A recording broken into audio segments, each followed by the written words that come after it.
Chhatrapati संभाजीनगरमधील doctor Babasaheb Ambedkar Marathwada विद्यापीठात कंत्राटी कर्मचाऱ्यांच्या भविष्य निर्वाह निधीचा प्रचंड मोठा घोटाळा झाल्याची धक्कादायक माहिती समोर आली आहे। विद्यापीठ निधीमधून नियुक्त अशा 49 नियमित कर्मचाऱ्यांचा 1 कोटी तर 322 जणांचा 1.85 कोटी असा एकूण 2.85 कोटींचा पीएफ कापण्यात आलाय। मात्र तो अकाउंटमध्ये जमा केला नसल्याची मोठी माहिती समोर आली आहे। शिवाय पीएफ कपात केलेल्यांची नावच विद्यापीठाकडून गायब झाल्याचं कंत्राटी कर्मचाऱ्यांचं म्हणणं आहे आणि या संदर्भात त्यांनी तक्रारी सुद्धा दाखल केल्या असून पीएफ ऑफिस तर्फे विद्यापीठ प्रशासनाची ही चौकशी आता सुरू आहे। 2008 ते 2012 यांना पीएफ कापला, तो पीएफही अजून आम्हाला भेटला नाही। 2023 मध्ये आम्ही याचिका दाखल केली हायकोर्टात। याचिकेमध्ये आमच्याकडून निर्णय लागलेला आहे। 6 महिन्यापासून इन्क्वायरी चालली, अजून काही निकाल नाही भेटला।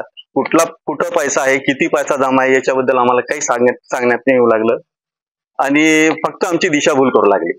या प्रकरणातील म्हणजे जे काही असतील अधिकारी वर्ग हे स्वतः बाजू सरकून वेगवेगळ्या दिशेला जाऊन एक दुसऱ्याची दिशाभूल करतात आणि स्वतः एक विरोधात त्यांचे काम चालू आहे। आतापर्यंत या गोष्टीचा खुलासा करता येत नाही आणि ते करू शकत नाहीत असं आम्हाला वाटतं।